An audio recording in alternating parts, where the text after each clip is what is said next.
All right, today we're going to be talking about the Teva Aventrail.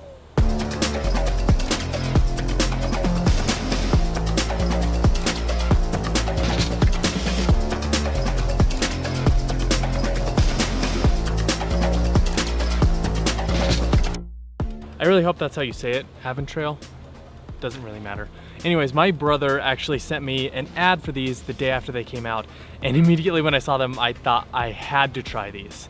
And so I quickly ordered them, and after I ordered them, I was reading through some of the comments on that Instagram ad, and there was a lot of skepticism and a lot of negativity. A lot of people were worried about their toes, a lot of people were worried about debris getting in the shoe.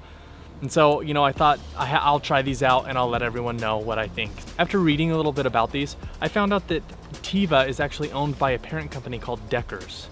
And Deckers actually owns Hoka as well. And so these are kind of like a sister shoe to Hoka.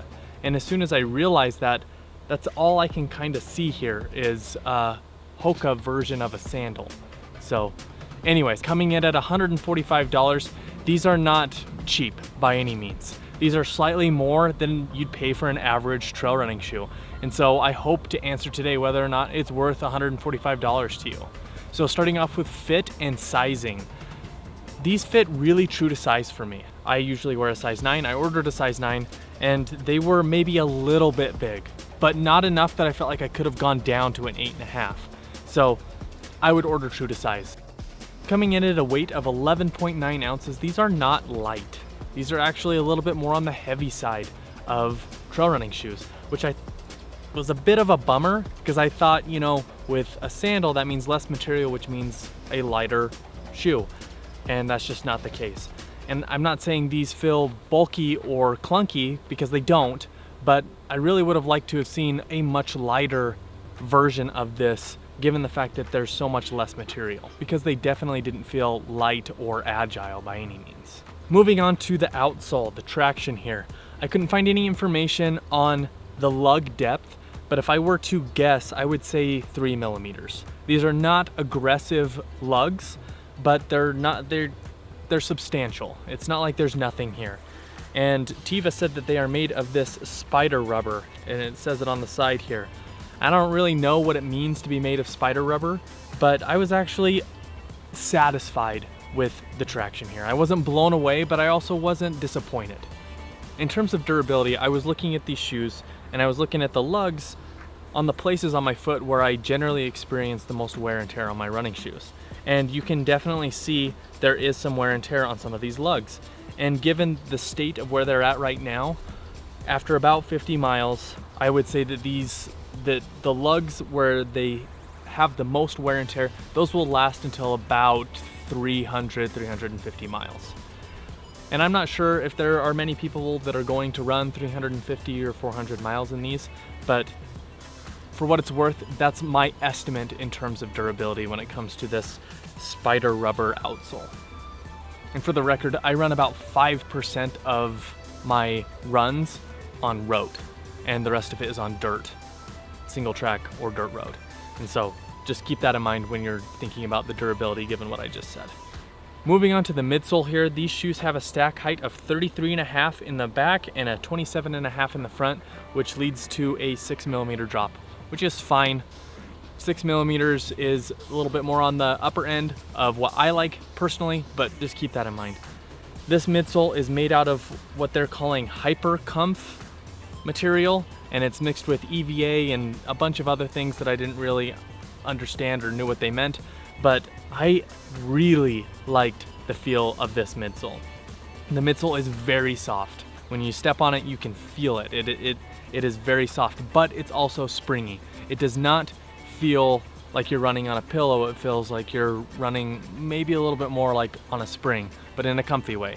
I was actually, once again, not disappointed in the way that these felt underfoot. But okay, so I'm down here editing and I realized that I had forgotten one of the most important things to talk about when it comes to trail running shoes or sandals, and that would be protection. So the combination of the outsole and the midsole in these sandals is actually amazing. I know that Teva actually decided to include a nylon plate in their midsole for protection and also for propulsion, like energy return. And I am incredibly happy with the amount of protection that you get from these sandals.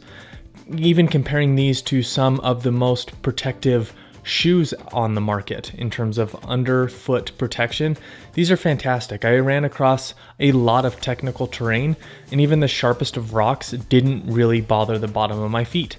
So you don't need to worry about protection in these shoes. They have plenty of protection from the midsole, that hypercomf material, and also the nylon plate.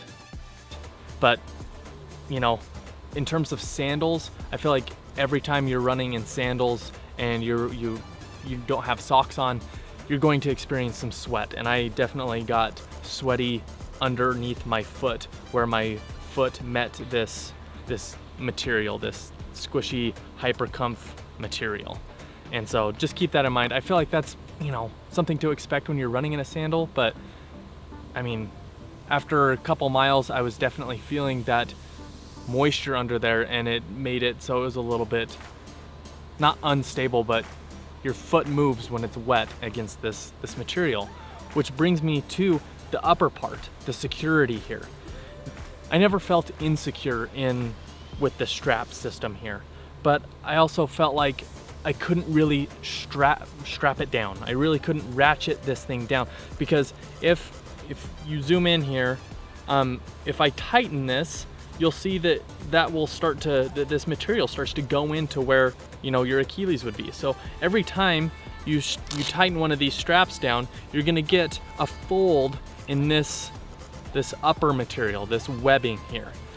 And so while I do like the strap system, because of the material underneath it that provides some sort of buffer so that you don't have bad chafing on the top of your foot, I feel like the combination of those two make it so you can't really strap these down. I don't feel like you need to. I didn't need to.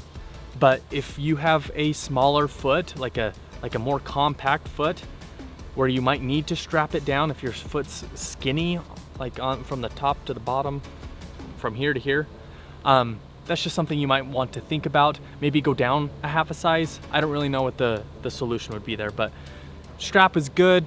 Strap mixed with this webbing material, maybe not so good. Now let's talk about the webbing material. It's actually made out of this recycled material. They partnered with a company, I can't remember the name of it, but all this stuff is made out of recycled material, which I love. I'm always excited to support a company that's doing their best to recycle and reuse. I just think that that's a good initiative to have. And so I was excited to see that, and I was happy with this upper material, this webbing. It's very stretchy, and it was comfortable. It really provided, on the top here, it provided some protection against the straps. But that same material that comes down the sides right here and on the inside of my foot right here, I started to have issues. And this was probably my #1 hang up here. And I didn't really experience any issues on the first 3 runs. For the first 3 runs, I took it pretty easy. On the 4th run, I decided to kick it up a notch and I went fast. I decided to go hard for 8 miles. And for the first 4 miles, it was a climb, and then the last 4 miles was downhill. I didn't really have any issues on the climb, but as soon as I got to the high point of the run and I started to descend, I started to notice some rubbing on the inside of my foot, right here, right behind the plastic. This webbing material was rubbing on the inside, kind of right behind my arch on the inside of my foot. And about a mile into the descent, it got so bad that I had to do something. And so I took the sandal off and I realized that it had already broken skin. So the rubbing was enough that it broke skin, and that was a huge bummer.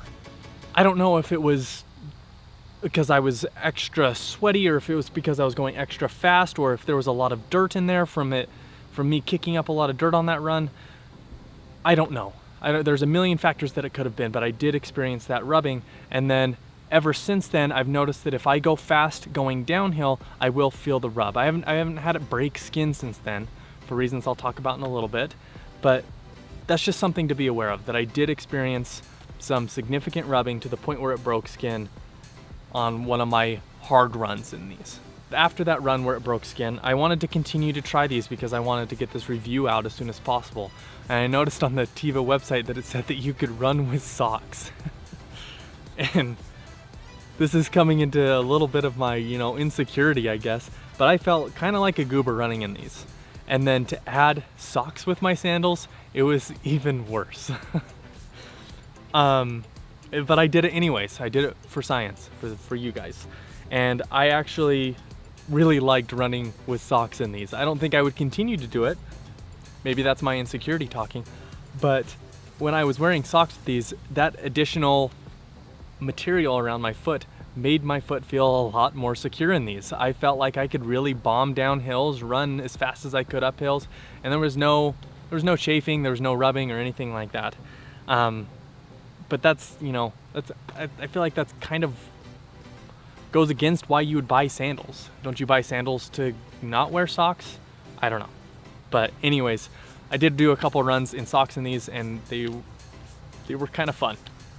And now, while we're still talking about the upper, let's talk about the two major worries or issues that people had when they saw these come out. And that was broken toes and debris inside the shoe. So let's cover the broken toe thing. I don't know how you're going to break a toe in these. I feel like it would be very hard to hit your toe hard enough to break it. I mean, like this, the front of the shoe comes up. And so you've got a decent amount of protection here. I know some running shoes, most running shoes have a little bit of material here to kind of protect your foot. But if you're gonna break your toe running, if you're gonna kick a rock hard enough to break your toe in these, you would have broken your toe in shoes too.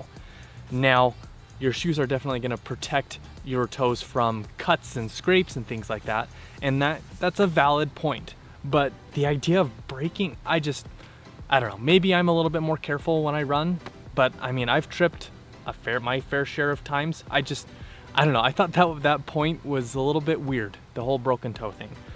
Now, moving on to the debris side of things, I actually also didn't have a problem with that.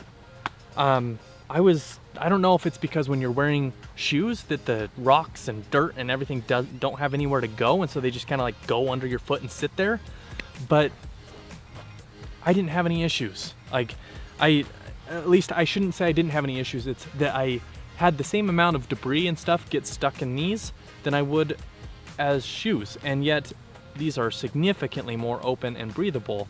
So you'd think it'd be much more rocks and debris and stuff, but it wasn't that way. And the pro to these is that all I had to do was tilt the shoe up and move my foot around a little bit and maybe kick it on the ground, and the shoes, and then the rocks were out, and I was good to go. So as far as debris and stuff, it was not an issue for me. However, my feet were incredibly dirty after running in these. I mean, I think that goes without saying. I live in a desert. The dirt is very dry and dusty this time of year, and you know, my feet are exposed here, and so yeah, just I feel like that goes without saying, but I just had to mention that, you know, your feet are gonna get dirty running in sandals. Now, moving on to something a little bit more subjective, the looks.